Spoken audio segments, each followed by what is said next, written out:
Vous écoutez Bangarang.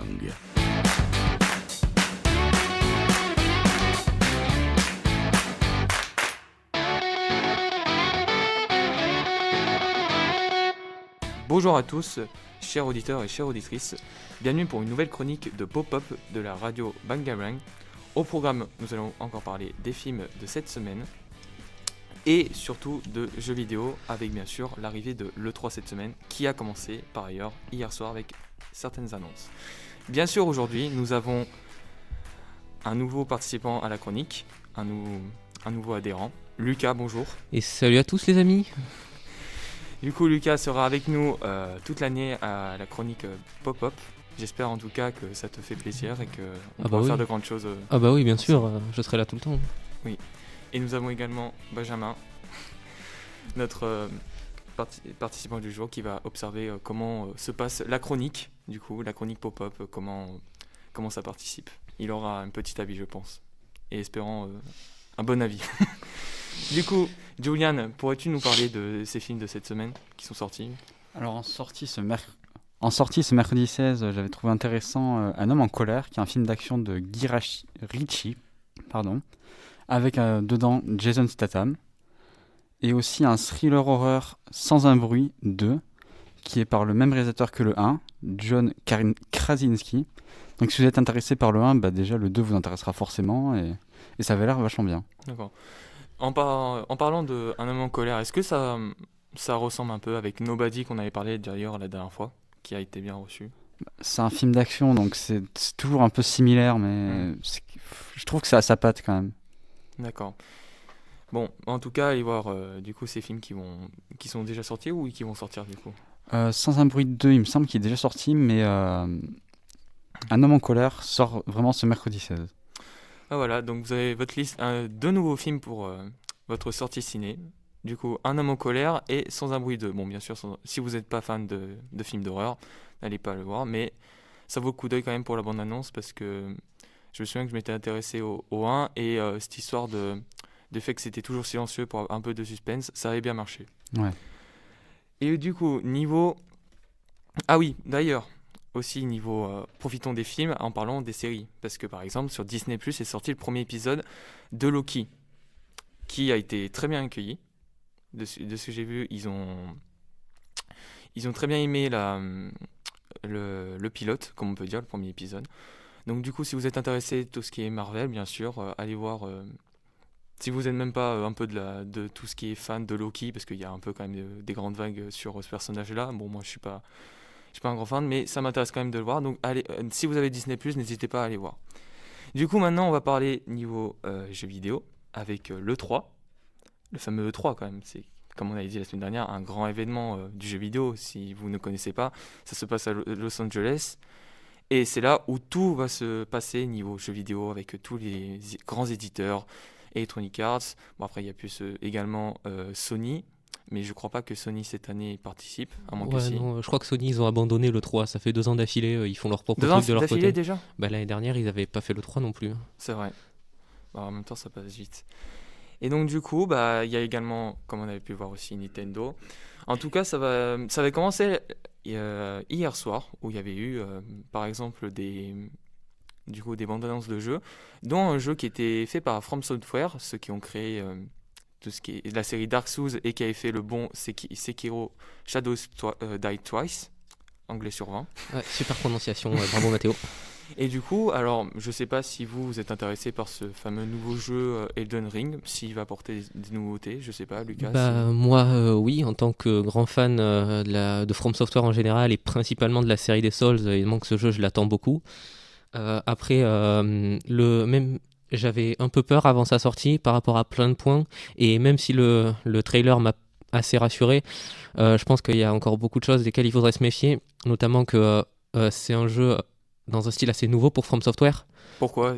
C'est totalement à part de tout ce qui se faisait avant ? À part, par exemple, c'est toujours un RPG comme les Souls, comme Bloodborne, mais ça reste un jeu qui est, beaucoup plus classique dans sa construction. C'est-à-dire que c'est un open world déjà. From Software n'ont jamais fait d'open world, et faire un open world, c'est pas facile quand on en a jamais fait. Après, par exemple, c'est un RPG beaucoup plus, The Witcher, on pourrait appeler ça comme ça. Ah oui, d'accord. Ce sera beaucoup moins RPG Dark Souls, enfin comme Dark Souls est un RPG, c'est-à-dire que c'était très classique. Là, ce sera beaucoup plus compliqué, beaucoup plus complexe. Et tout ça, c'est des choses assez nouvelles pour From Software. Ils n'ont jamais fait ça. En plus, avec la crise du Covid, le développement était plutôt compliqué. Et c'est vrai que ça a été tous les jeux vidéo, je pense, ont été impactés. Du coup, ça veut pas forcément dire que le jeu sera mauvais, mais ça veut dire que From Software vont vraiment devoir faire des efforts pour réussir à être au niveau, parce que va falloir assurer. Hein. Ouais, on attend du coup sa sortie alors Le 11 janvier 2022. 11 janvier 2022. Ouais, était annoncé. Je pense qu'il était censé sortir beaucoup plus tôt, mais Oui. avec tout le bordel, ils ont clairement dû le décaler. Le Covid a beaucoup ralenti, c'est pour ça. Ouais. Mais du coup, il y a eu des annonces alors hier soir qui m'avaient beaucoup intéressé. Mais j'attends, je pense, surtout ce week-end avec les grands éditeurs, même si certains ne vont pas participer, comme par exemple Sony. Où il y a également Electronic Arts qui a dit qu'il ne participera pas. Ouais, ils ont fait ça avant. Ouais, Voilà. voilà. Battlefield 6 qui a été annoncé à la veille. Exactement. Et d'ailleurs, le trailer de Battlefield 6, si vous ne l'avez pas vu, foncez le voir parce qu'il est très, très, très beau et très intéressant. Et du coup, chers camarades, si je peux dire, chers compagnons de la chronique pop-up, est-ce que vous avez des attentes sur le 3 ? Est-ce que vous pensez qu'il va y avoir quelque chose de grand ou comme ça va être peut-être comme les années précédentes, un peu mou, un peu de déception, on va dire ? Moi, pour le 3, j'attends The Dark Breath of the Wild 2. Ah, du coup, l'annonce, comme on avait parlé la dernière Ouais. fois. C'est ça. Ouais, plus d'infos. Ah oui. Ça n'a pas eu grand-chose depuis 2 ans.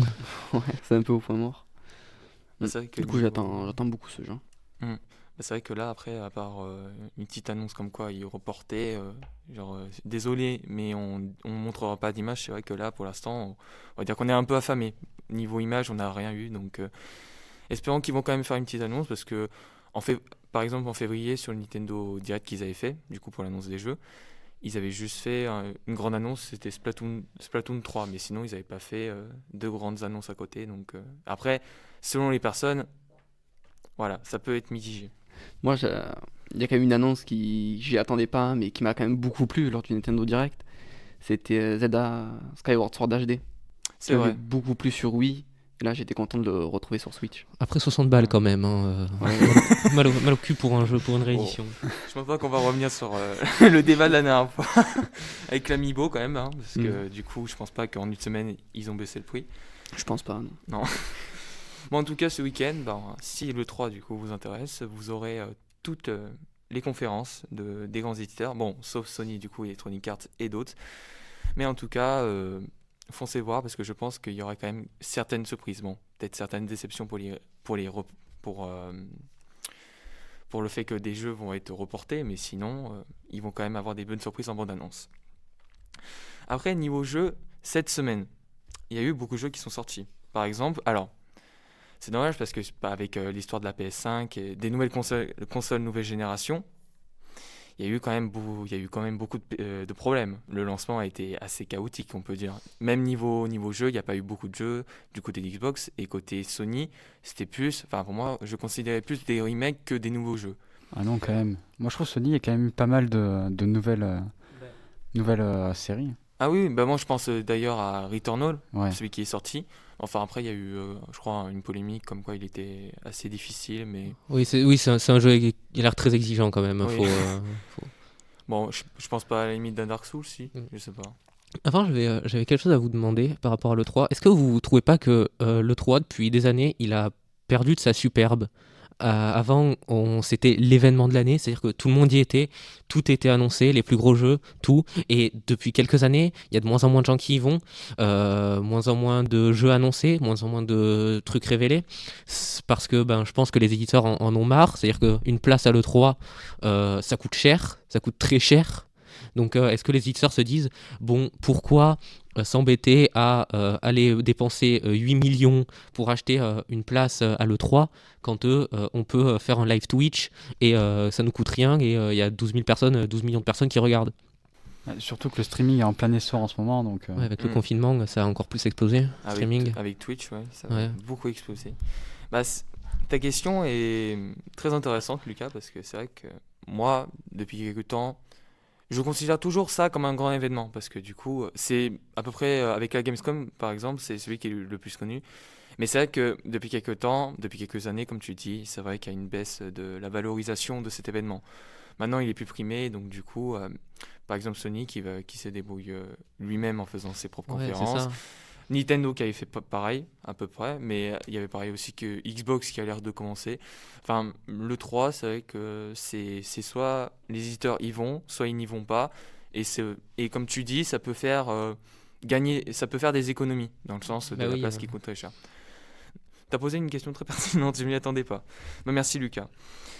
Et du coup, si on revenait sur les jeux sortis cette semaine, avec la PS5, PS5 du coup, il y a eu également l'annonce de God of War, Ragnarok, la Ouais. suite de celui qui était sorti en 2018, reporté à 2022, malheureusement. Et c'est peut-être un avis, on va dire, controversé, mais je pense que c'est une bonne chose parce qu'il avait été annoncé fin 2021 et la suite d'Horizon Zero Dawn, donc Horizon Forbidden West, encore un autre jeu très très très très très attendu, était aussi censé sortir fin 2021 et je pense que ça aurait été bon ni pour les joueurs ni pour Sony de faire sortir deux de leurs grosses exclusivités au même moment. Il faut laisser le temps aux joueurs de faire un jeu avant de Oui. sortir l'autre. C'est une bonne chose, je pense, ce qu'il est décalé. Et puis aussi, ça laisse plus de temps aux développeurs de finir le jeu, tout simplement. Et oui, c'est ça. Avec la crise, comme on en a parlé, ça n'a pas beaucoup aidé. Mais d'ailleurs, tu as parlé du coup d'exclusivité sur la console, par exemple PS5. Bah, d'ailleurs, cette semaine et surtout aujourd'hui sort. Alors pour ceux qui connaissent Ratchet et Clank, Rift Apart. Rift Apart. C'est trop bien. Si j'avais la PS5. Alors moi, j'avais beaucoup aimé les Ratchet et Clank, surtout le 2 sur PS2. Mais en tout cas, il a l'air de proposer beaucoup de nouveautés. Donc si bien sûr vous êtes fan ou si vous connaissez pas, et si vous avez la chance d'avoir une PS5, Ouais, ça a l'air d'être aussi un très bon point d'entrée pour les nouveaux joueurs. Et oui, c'est ça en plus. Même si bon, je pense que celui de 2016, qui était un remake du tout premier, reste le meilleur point d'entrée du coup pour la série, puisque c'était le tout premier jeu. Et oui, c'est ça. Entrer dans la secte Ratchet et Clank. C'est ça. Une forme de secte. Après, bien sûr, avec Ratchet et Clank, c'est sur PS5, mais par exemple, en nouveau jeu, nous avons également un jeu que j'ai découvert, qui s'appelle Guilty Gear Strive. Alors, c'est un jeu de combat, mais dont les animations me fait penser parfois à la fluidité de Dragon Ball Fighters. Ben, en fait, c'est fait par les mêmes gens. C'est fait par. C'est vrai Putain, j'ai un doute. Je me rappelle plus du nom du studio. Désolé. Ah non, désolé. parce que si tu me dis ça, mais alors là, moi, Mais je oui, fonce. oui, c'est fait par les mêmes gens. Et il avait été aussi attendu parce que c'était la suite de Guilty Gear Xrd, qui a été un très bon jeu de baston, qui a été très très très apprécié. Et les gens attendaient beaucoup la suite parce que Dragon Ball Fighters, qui était sorti après Guilty Gear Xrd, avait amélioré beaucoup de choses du système de Guilty Gears, qui était loin d'être un jeu parfait, même s'il était très bon. Et du coup, Dragon Ball Fighters avait corrigé beaucoup de problèmes. Et du coup, les gens attendaient vraiment la suite de Guilty Gears en mode mieux, quoi. Oui. Avec l'expérience qu'ils avaient gagnée de Dragon Ball Fighters. Du coup, on attend aujourd'hui parce que, du coup, il sort aujourd'hui. Donc, si vous êtes intéressé et du coup, si l'explication, plutôt l'histoire de Lucas vous a plu, vous pourrez foncer à ce jeu qui, je semble, va faire quand même beaucoup parler au niveau animation et surtout combat. Il y a eu beaucoup aussi de jeux sortis cette semaine, mais on peut pas tout énumérer dans la chronique pop-up. On vous parle des principaux, selon nous, bien sûr. J'aurais pu parler par exemple du DLC de Final Fantasy VII qui est sorti Intergrade. J'aurais pu parler du fameux jeu de programmation de Nintendo qui sort aujourd'hui, Atelier du jeu vidéo. Bon, ils sont pas foulés niveau nom. Non, il a l'air vraiment bien fait quand même. Ah bon J'en avais jamais Ah ouais. entendu parler. Je sais pas Si, si vous moi j'ai parlez. vu déjà les trailers il y a 3 mois ou 4 mois, parce que je suis abonné à la chaîne Oui, Nintendo pareil, France. mais je sais pas, le trailer il m'a... Ouais, mais vers la fin on voit direct un comment on appelle ça, un regroupement de tous les jeux que les gens peuvent créer, et ça avait l'air vachement intéressant quand même. Moi, tu vas me dire, j'avais vu une vidéo la dernière fois, il y a quelqu'un qui a quand même refait une sorte de Doom, mais par exemple sur Nintendo Labo. Alors s'ils ont poussé le truc plus loin... Ah, c'est genre un peu comme Core ou Dream, c'est Ouais. ça? Ouais, c'est ça. Ouais, Voilà. Core ou Exactement, Dream. ouais. C'est exactement la même chose. C'est bien. Et après, j'aurais pu parler également de Chivalry 2 qui est sorti le 8 juin. Enfin, beaucoup de jeux sont sortis cette semaine, mais on ne peut pas tous les énumérer. Mais en tout cas, je vous invite à regarder tous ces jeux, bien sûr, qui sont sortis, parce que je pense que vous pourrez trouver une pépite, si on peut dire. une pépite pour vous pour cette semaine et tout ce qui passe. Selim, est-ce que tu as quelques nouveautés par rapport aux jeux vidéo également? Oui, il y a quelques trailers qui sont sortis, notamment le trailer de Jurassic World Evolution 2. J'avais beaucoup aimé le premier. J'y ai passé une 200 heures de jeu dessus. Ah oui, quand même. Du coup, j'attends beaucoup le deuxième. Et plus d'informations, parce que pour l'instant, ce qu'on a vu, c'est pas... Mais c'est un peu c'est quel type de jeu? C'est un peu un jeu. C'est un jeu de gestion où tu gères un Jurassic Park, un parc avec des dinosaures. D'accord. Bah, pour Et ceux tu dois gérer les intempéries, des fois il y a des dinos qui vont s'échapper. Bon bah, en tout cas, pour ceux qui sont fans de Jurassic Park, je pense que ça pourrait être le bon jeu pour eux. Est-ce que tu as d'autres infos? Ah, Julian, excuse-moi. Oui, en parlant de dinosaures, moi j'ai vachement été intéressé par la sortie de Ark Genesis Partie 2 samedi dernier, qui est le dernier DLC de Ark, et qui annonce Ark 2, qui sera peut-être d'ailleurs vu à l'E3, on sait jamais. Et donc vraiment un très bon DLC si ça intéresse les gens. Et surtout, c'est des très bons développeurs, indépendants. Donc si ça intéresse, allez-y. Allez voir, comme dit Julian, bien sûr. Du coup, on va terminer, je pense. Selim, si tu as une dernière information. Oui, il y a le mode compétitif d'Apex Legends qui risque de passer en payant. Il faudra payer pour jouer en mode compétitif. Les développeurs ont choisi ça en demandant à la communauté pour éviter les cheaters, puisqu'il y en a pas mal sur le mode compétitif quand même. Comme ça, ils se feront bannir une fois et après, ils repayeront pas pour se refaire bannir. D'accord. Est-ce qu'ils ont dit, enfin, sans indiscrétion, est-ce qu'ils ont dit le prix? Est-ce qu'ils ont dit... Ils n'ont pas encore annoncé de prix ou de date. D'accord. Mais du coup, les joueurs, comme tu dis, ils sont à peu près d'accord sur ça? Ils ont fait un vote et les joueurs étaient plutôt d'accord. D'accord, bon bah... Après, il faut pas que le prix soit excessif. Si c'est 5 Oui. euros, ça va. Si c'est 30 balles. Et après, on connaît aussi EA parfois, donc... Ouais. Non, mais Parfois, quand ça parle d'argent, ils se foutent pas, ouais. ça va. EA, ils Microtransactions. sont un peu calmés, EA, depuis quelques années. Avec Battlefield 5, qui a plus aucune microtransaction. Toutes les mises à jour sont gratuites. Pareil, Battlefront 2. Star Wars Battlefront 2, pareil, tout est passé gratuit. Et FIFA, alors? Après, il y a eu quelques procès derrière. Et quand même. FIFA, ouais, bon, c'est vrai qu'il y a eu des procès, mais pareil, FIFA, c'est que pour le mode fut, les trucs payants. Tu peux juste jouer en online contre des gens sans jouer au mode fut, donc ça va. T'es pas obligé de payer pour avoir des bons joueurs et rouler sur tous les autres gens. Bon bah, merci de cette information, Lucas. C'est d'ailleurs la fin de cette chronique. Merci Selim, merci Julian et merci Lucas Et de rien. d'avoir participé du coup à toutes ces informations. Merci à Benjamin également d'avoir pu d'être venu voir comment se passait cette chronique. Tu dis un truc, Benjamin? Bonjour. Ah bah bonjour. Vous avez pu entendre sa voix, mais de loin, je pense. Merci à vous d'avoir écouté, chers auditeurs et chères auditrices, et on se retrouve pour la semaine prochaine pour une nouvelle chronique. Au revoir et bonne journée à tous. Au revoir. Adieu. Vous écoutez Bangarang.